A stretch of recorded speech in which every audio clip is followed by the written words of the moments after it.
Memories. They're what make us what we are.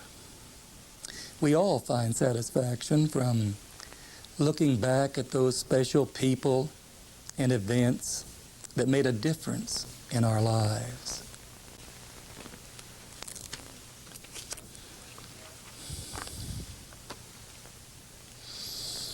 Remembering, looking back to where we've been has a special purpose. It's what's gone before that guides us as we look ahead.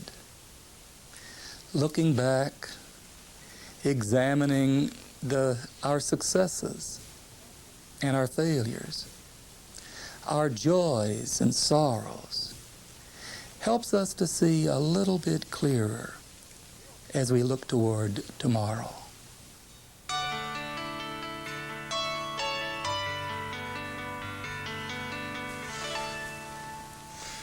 Everyone has favorite memories. While visiting the people, churches, and schools of Potomac Conference, I've collected many special memories. I'm excited to see the progress and the work of the Lord in this conference. As I work with churches and schools, I see a renewed commitment to God's work, an enthusiasm on their part for finishing the gospel task. And in my years here in Potomac, I've seen many, many changes. The most notable ones have to do with people changes. There have been many new faces added to the church, and I'm so happy and thankful for that. Also, there have been a number of new churches and schools established, as well as new church and school buildings built. And then there's Camp Blue Ridge. It's nearing completion of the first phase. One thing, though, that hasn't changed, and that is the spirit of the Potomac people working together and sharing the love of Jesus with their neighbors. In 1988, we had a record year for baptisms, and we're thankful for that, but we want to do much, much more. Well, the thing that impresses me as I travel throughout the conference is the wide variety of people who are witnessing for their love for Jesus Christ and their love for the Seventh-day Adventist Church.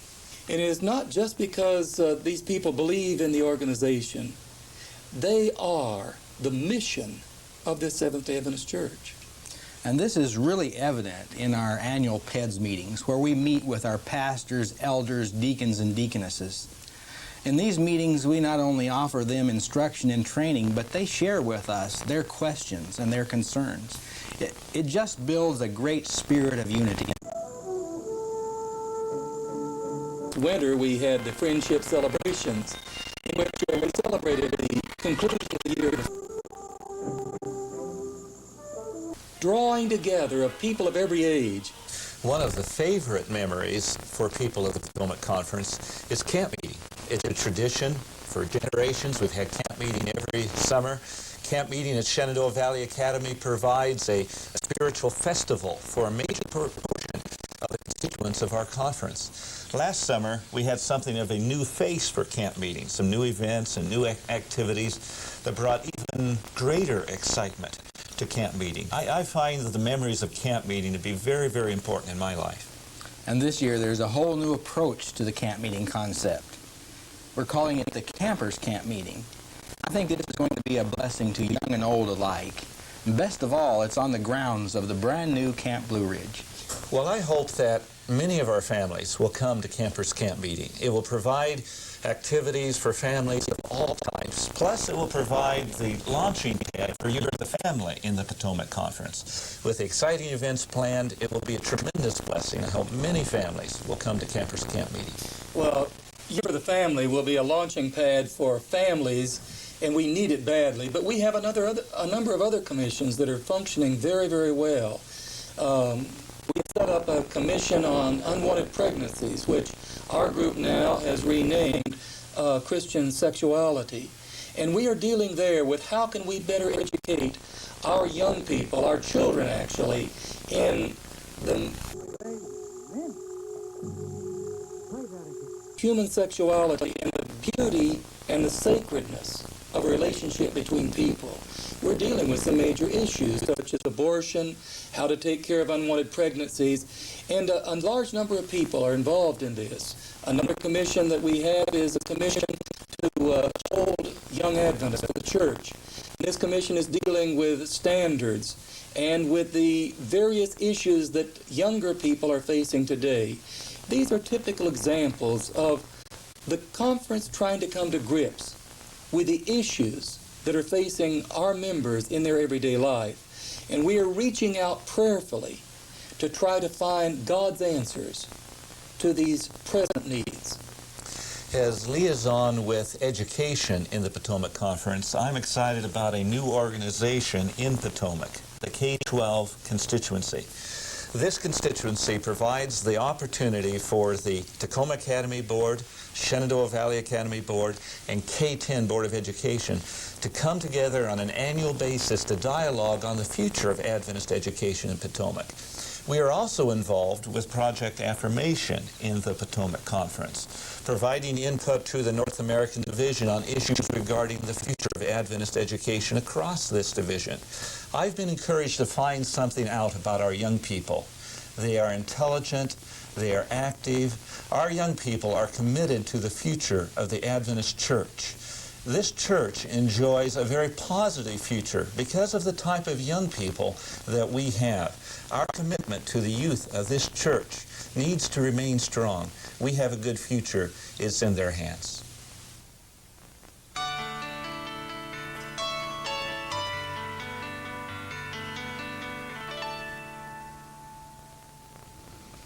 In Potomac Conference, we see Christian education as a top priority because we're preparing our children and our young people not just for a future here in this world, but for a future in eternity. We're truly very proud of our church school system because it believes in a holistic curriculum. This is a curriculum that focuses not just on learning skills, but it places Christ in every subject and in every classroom. It's difficult to know where to begin when we're talking about the opportunities offered by the Potomac Conference schools. Besides the excellent training we give in the basic fundamentals, many of our schools are offering extras such as art classes, computer education programs, music classes, and gymnastics. And these extras provide a basis for expanding the natural talents and skills of our students. I agree, Clarence, and I'm especially excited because in Potomac, our teachers aren't left out of the learning either. I particularly like our workshop and seminar policy that permits our teachers to stay professional and stay on the cutting edge of education in their careers. Did you realize that this year alone we had 47 teachers that took advantage of the policy to attend workshops and seminars? And we had another 24 that are actively involved in graduate study. The opportunities for learning in Potomac are varied and exciting. From the large schools such as Sligo and John Nevins Andrews to the smaller ones like Appomattox and Lynchburg. You know, our large schools have a great many of opportunities to take part in activities such as the science fairs and the education fairs, and some have been involved in spelling bees. These special activities offer a wide range of opportunities for our students to grow and to develop intellectually and in every other way. And the small schools have the obvious advantage of the lower student-to-teacher ratio. Scholastically, their test scores show that they perform just as well as the students in the larger schools.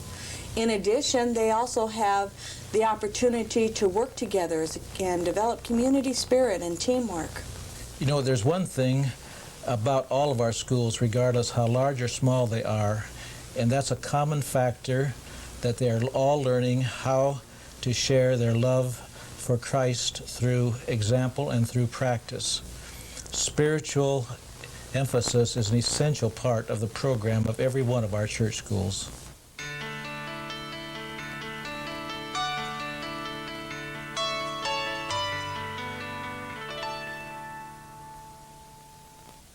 Tacoma Academy traditionally has been known for its academics, and again, we've been included in the National Achievement Awards.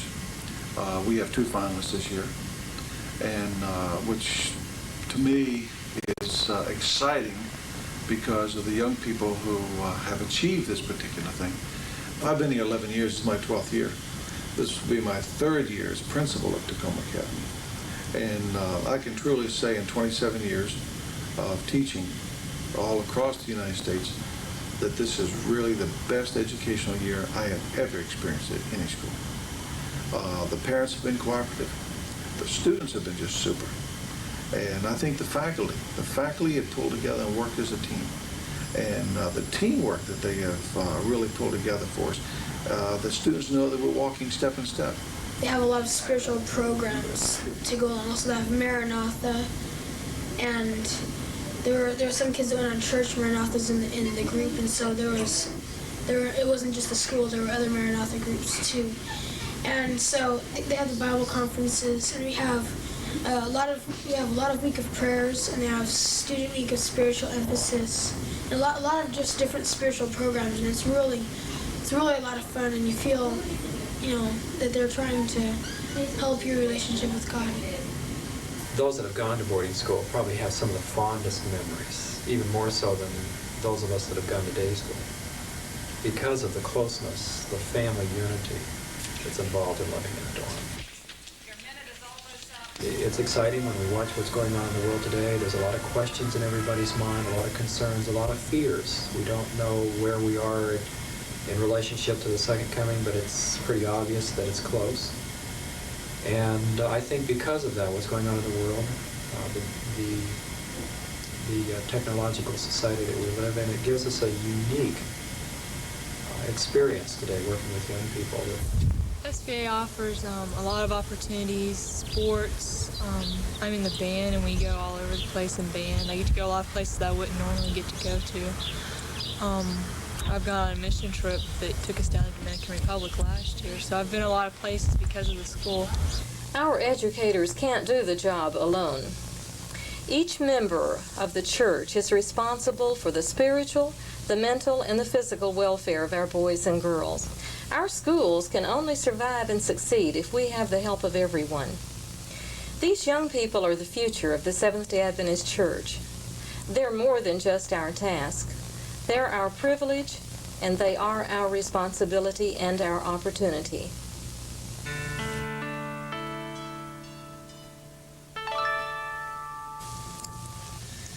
Teachers are not the only professionals in the Potomac Conference that need to be on the cutting edge.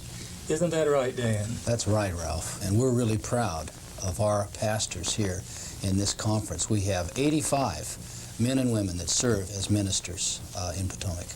Now, what does the ministerial director of the conference do to help pastors to better serve their congregation? One of the things that I do, Ralph, is to visit in the homes and churches of pastors, to get better acquainted with them, to let them know we care and are concerned for them, as well as to know their needs. And also, I'm involved in providing continuing education for pastors. We provide opportunities from the very beginning of the tenure as a pastor, as an intern, all the way through to retirement. Dan, there is some talk that pastors today are not as dedicated as they have been in times past. How do you feel about that? Well, Ralph, I've been in ministry now for almost 20 years, and as I watched pastors and as I worked with them as a peer and also as a ministerial director, I want to say that I see today tremendous dedication and commitment in the lives of our pastors. I was overwhelmed because this child had made a decision to follow Christ. And I knew how deeply he felt about it, and I knew exactly where he wanted to be, and that was walking right beside Jesus the rest of his life. The level of responsibility that a pastor has towards the congregation, first of all, has to be love. The pastor doesn't love the group of people with all their faults and with all their flat sides and with all the humanness involved. If the pastor doesn't love his congregation, he really can't effectively minister. I'm very fortunate to have a loving congregation, a affirming congregation, because I too have my flat spots and my weaknesses. But things work together in an atmosphere of love. People can always grow.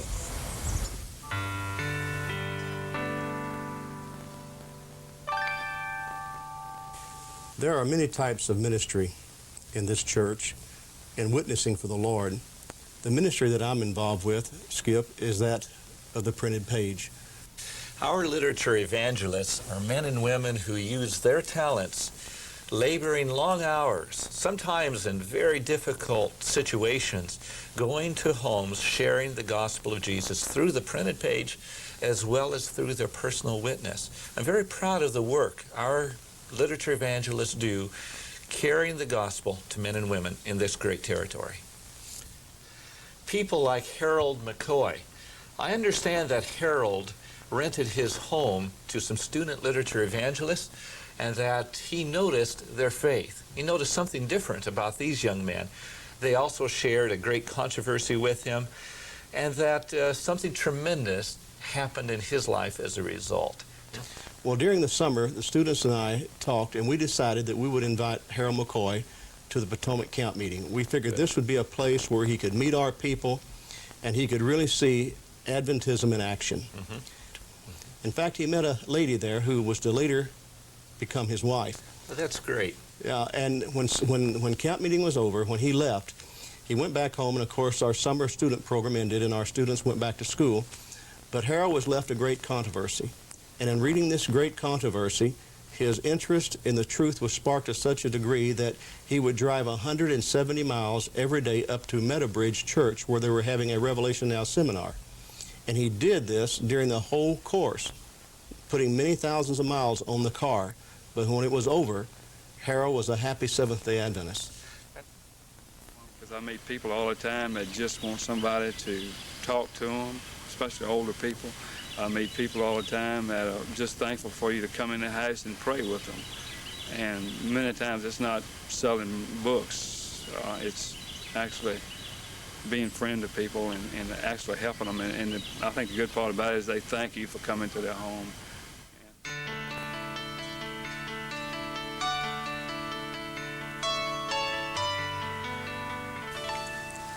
There are many approaches to ministry, even merchandising.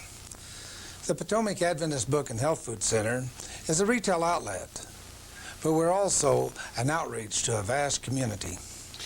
Clyde, I'm proud of the fact that the Potomac Adventist Book Center is the world's largest Adventist book center. We serve 2 other conferences besides our own conference, the Potomac Conference. We have a large mail order business with a toll-free number. And for about 25 years, we have operated a bookmobile, which runs about 60,000 miles a year, I understand. Yeah, right. You don't have to live in Tacoma Park to receive the benefits of the vast array of health foods, literature, Christian books, music, Christian music, personal ministry supplies, Sabbath school supplies, and other church supplies. It really serves people in a large area. As a matter of fact, we're one of the largest Christian bookstores of any kind anywhere.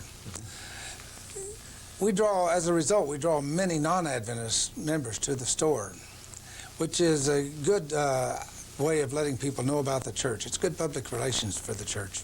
The Adventist Book Center is a church resource center, not only for our faith, and it serves well in that capacity, but it's a church resource center for people throughout that area. Yes, we have many outreach and witnessing books, pamphlets, tracts, personal growth books, as well as Sabbath school supplies, starting with the Lesson Quarterly to the Felts. We are a storehouse for the church's needs and the ministers. We're trying to make every effort to make the ABC a pleasant and convenient and modern facility. The staff is ready and willing to serve the public and to share their love of Christ to all who visit.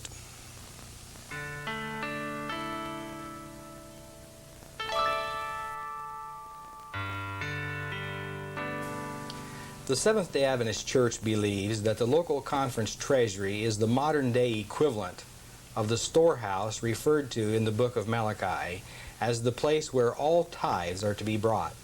We here in the conference treasury feel a high calling to this ministry because truly we are stewards of God's treasury. And it really does require careful diligence in the management of these funds, as they are received from all the churches in Potomac and then used for ministry here in our field and throughout the world. I agree, Marvin. To To see the successful completion of a new church or school building has been a real source of happiness to me. I have witnessed the earnest prayers of our members being answered as these dreams are fulfilled. We see the results of our Potomac members' giving throughout the world and are proud of the part this conference plays in the world mission. We are also proud of the strong and steady tithe base that has characterized this conference constituency throughout its history. That's certainly true. We have so much to be thankful for when we consider the generosity of the Potomac people, especially when you consider the Potomac Partners offering alone. It's true. During the past 3 years, Potomac Partner has been instrumental in winning many souls to Christ, as well as providing for Christian education for needy students. It has also been a major source of capital for the new churches and schools, as well as providing for the remodeling and expansion at Camp Blue Ridge. Already, the image of a summer camp for kids has gone through a major transformation as Camp Blue Ridge has become a favorite spot for various adult retreats. Later in the program, we'll be taking a tour of the new Camp Blue Ridge, and you will see for yourself just why Camp Blue Ridge is such an important part of the ministry in this conference.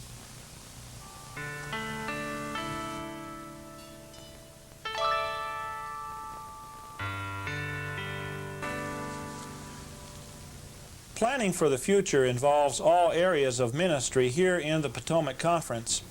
And you know, this is especially true in the area of trust services, isn't it? I really agree with that. How Potomac people plan for their future, the future of their children, the future of the church, is no simple matter. That's for sure. It requires a lot of thought, a lot of prayer, and a lot of skillful planning. I couldn't agree with you more.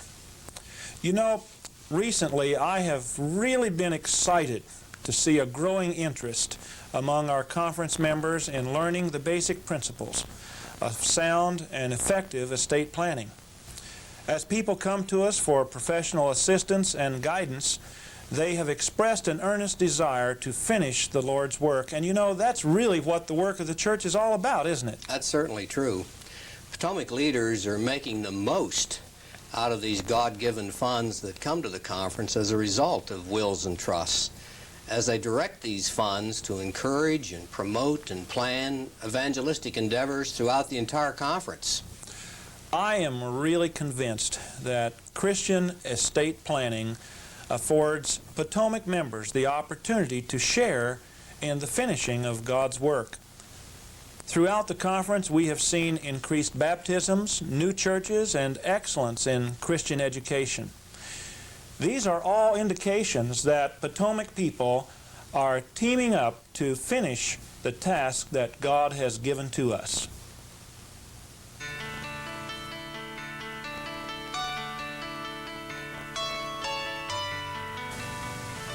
Working together with a genuine team spirit is what has made the Church Ministries Department a success. I know you all agree with me that combining 10 distinct and different departments has been a challenge. Without a spirit of dedication and cooperation, it couldn't have happened. That's right, Bill. But yet the five of us seldom totally agree on anything. But it's in these periods of disagreement that some real growth takes place, because we're able to come up with ideas that we couldn't foster otherwise. As one person said, if two people agree on everything, one of them is not necessary. And it's when we are working through these times and coming to consensus, it's when we realize that a team approach is really the best. It helps us with a holistic approach for church ministries for the entire conference. A good example of this is the annual Church Ministries Convention sponsored by the Church Ministries and Communications Department. We were really excited that we had over 500 people attending last year. In fact, so many in attendance, Debbie, that now in the North American Division, this is the largest officer training program of its kind, and I think we can justly be proud of that. We hope to see 600 for Convention 90 at Williamsburg, again, November 2 through 4. What I like most about our church ministries group is that each one of us has our own individual ministry. We also have support amongst each other, and that provides opportunities. For instance, Lynn here His expertise in family life allows me to know and to see the recent resources available. Working together creates another benefit too, and that is we get to be with each other not just on a professional level, but on a friendship level too, and that's important to me. I like too, Mike, the voluntary interaction we have with each other. For example, I like to attend Pathfinder fairs, and occasionally you or Mark or Debbie will come to one of my workshops. It's nice to work together as a team. And speaking of Pathfinders, we've got an exciting bunch of Pathfinders in this conference, over 500 Pathfinders and staff, and all volunteers. And I don't think there's a more energetic and exciting group ever that could be found. Except, Mark, if you count the Friendship Camporee that was sponsored by the Columbia Union late last summer in Pennsylvania. Over 12,000 people from all over the North American division. It was an exciting time. I think the most incredible thing for me, though, was watching over 350 Pathfinders coming and committing themselves to the Lord on Sabbath morning. And then, Sabbath afternoon, 150 of them went into the waters of baptism. I don't believe there was any adult there that wasn't emotional about that experience. There are some, though, who are concerned about the expenses for an event like this. But when you consider the opportunities for children to make a commitment to the Lord and this opportunity, I don't think that it's an investment that nobody can argue with. Mm-hmm. And not only for the younger children of our conference, but also for our youth, I think we're making an investment in trying to help them see that there's more opportunities and areas that they can live their lives and what the world has to offer. And right there, Mark, is where stewardship begins. Seeing a need and endeavoring to fill that need through dedication as it relates to the management of our personal finances. Well, I'm glad for the evangelistic efforts of the conference, and I'm glad that we have various kinds of outreaches going on. I think of traditional public evangelism. Mike Chappell, our conference evangelist, goes with his wife Kathy and their children to various parts of the conference, 5 or 6 different places each year. And there are other kinds of evangelism too. I think of our Hispanic people who have had such wonderful success with their evangelism. Hundreds of people in the last few years, Spanish-speaking people who've been baptized. And that Hispanic ministry is coordinated by Elder Roger Weiss, our Spanish coordinator. And then we look to the various lay ministries of our conference as it relates to evangelism. Personal evangelism, laity, going to people's homes and reaching out to them, opening up their Bibles. Over 400 lay Bible instructors trained to date. That's great, Bill. And Baxter Fanwar is a good example. He's a member of the Capital Memorial Church. Last year, he headed up a group that studied at the World Bank in Washington, D.C. And sometimes they'd have 100 participants in their Bible study. And as a result of this ongoing Bible study and other outreach like it, Capital Memorial had its largest number of baptisms ever last year. Wonderful. Bill, isn't there another exciting type of evangelism going on in Potomac? Tell us about community services. I'm always happy to say a word, Mike, about community services. We're seeing community services take many new and different forms today. And we're glad for a new center in the city of Fredericksburg and the other centers like the one in Silver Spring who continue to function as an effective outreach to our communities. And meeting needs is what the work of the church is all about, is it not? But whenever you try to meet needs, that's the time when you also experience pain. Because when people are going through a period of pain in their life and you're trying to help them, you experience that pain with them. But the upside is that as you help them work through this problem, whatever it might be, you can see them gaining new direction in their life and make Christ the focus of their family, and you have a born-again family. Well, Lynn, you mentioned family, and I have a tough question for you. Okay. What is family? That is a tough question, Bill. Trying to define family today is a tough question. We're going to be exploring that in the next year as Potomac Conference goes into the Year of the Family. There's probably as many different types of families as there are different brands of toothpaste. For example, one group in our church that's not often viewed as family are the singles. One segment of the singles, too, are the group that we call young adults. Now, young adults have always been with us, but there has not always been a specific ministry toward young adults. And I think one of the most exciting things that is happening in the Potomac Conference is an awakening of a young adult ministry. It takes place in the local churches, and there are some fine young adult ministries that's already ongoing here in the conference. So we have new challenges facing the church today as we try to define families and meet their needs. One of the ways we have tried here in Potomac is by holding different types of family life seminars. Lynn, speaking of the family and the Year of the Family, we are seeing trends in Sabbath morning programming that are going to lend themselves to the enhancement of family. People today are, in fact, church shopping. And sometimes they go out on Sunday morning, and we're excited about them coming out on Sabbath morning to find places where they can receive warm fellowship and where they can also know that there's going to be Bible study in an environment where they are nurtured and everybody knows their name. I believe that we're going to be seeing more programs like is happening at the Seabrook Church, where needs are being met for spiritual as well as social and family needs.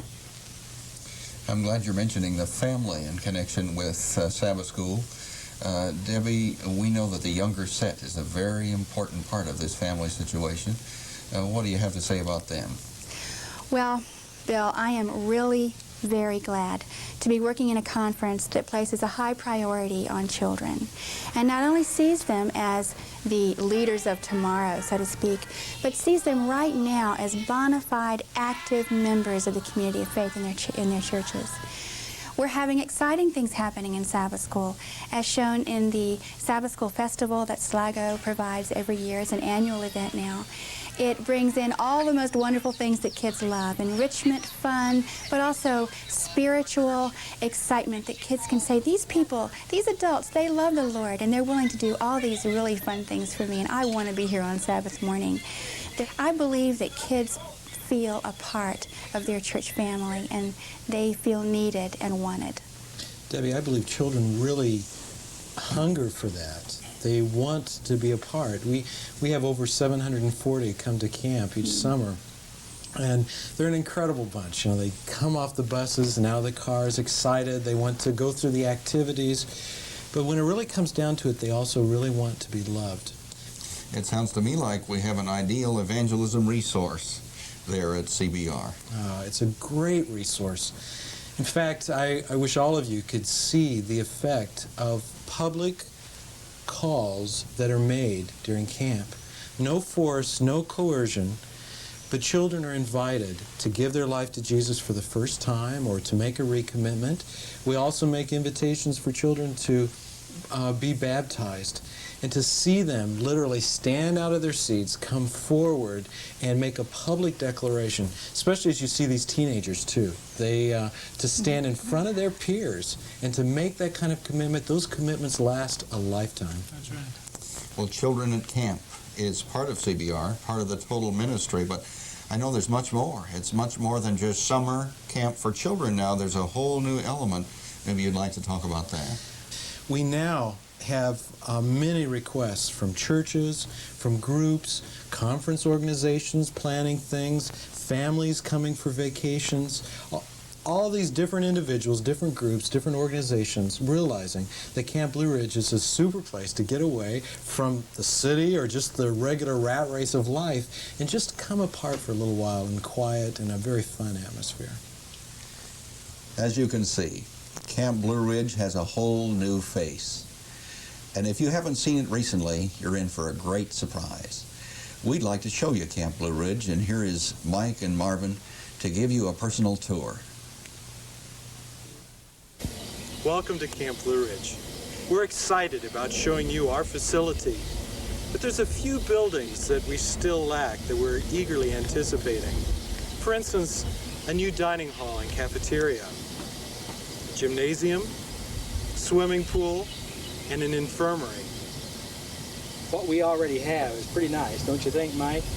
There's a special place in our heart for this village because members of the Potomac family, some of you, came the spring of 1988 and helped raise these cabins. 350 people came from all over the Potomac Conference, giving a Sunday. Many spent 2 Sundays offering their time and talents for the building of the Boys' Village. A great sense of ownership developed as a result of this cooperative effort. Our latest major completion here at Camp Blue Ridge is our newly remodeled meeting center. We're very proud of this building. Actually, according to the master plan, this building was to be demolished. But upon inspection, it was found to be very sturdy and sound. With a facelift and some interior remodeling, it has turned out to be one of the nicest and most used buildings in the camp. Please let me introduce you to Spike. Spike and I are here in the new horse barn at Camp Blue Ridge. The horses at Camp Blue Ridge enjoy this brand new barn on the north part of the camp property.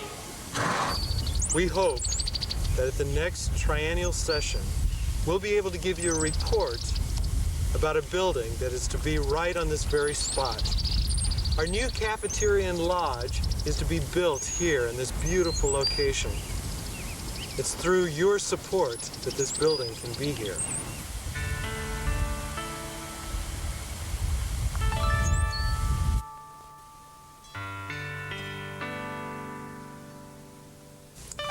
I enjoy being part of a conference that has 18,000 members from such a variety of backgrounds and cultures. Keeping those 18,000 members in touch and in tune is a real challenge, but I don't mind, and I really enjoy working with the kind of team we have here in Potomac. Well, Robbie, the team enjoys working with the communications department and with you. We've come to the place where we depend on the communications department for our planning, for our distribution, for our marketing, for the various activities that are necessary for the success of each department. We also appreciate Potomac people and the way that the information and the news of the conference is distributed to every member within the conference. Another important tool that goes out to Potomac members is the Columbia Union Visitor. I particularly like having access to the Visitor because it lets me brag about the wonderful job that members throughout Potomac Conference are doing in their churches and in their schools.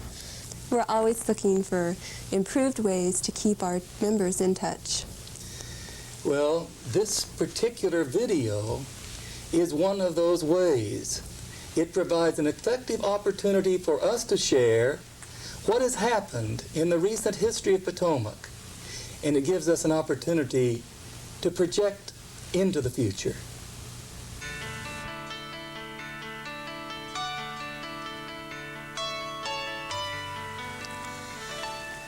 The last 3 years have been good ones for Potomac Conference. Our 18,000 member family is happy, healthy, and growing. We are moving together step by step, facing victory and defeat together. Looking back on these 3 years has been pleasant for the most part. We are proud of our accomplishments. We've learned some valuable lessons, some in victory and some in defeat. And we look ahead to the future with prayerful anticipation that God will continue to lead His church. Looking ahead is exciting. We do not know where this road will lead, where the next turn will be, but we do know that the Lord Jesus is our navigator and that He will lead us in the right way, and that ultimately He will lead us toward a great heavenly reunion.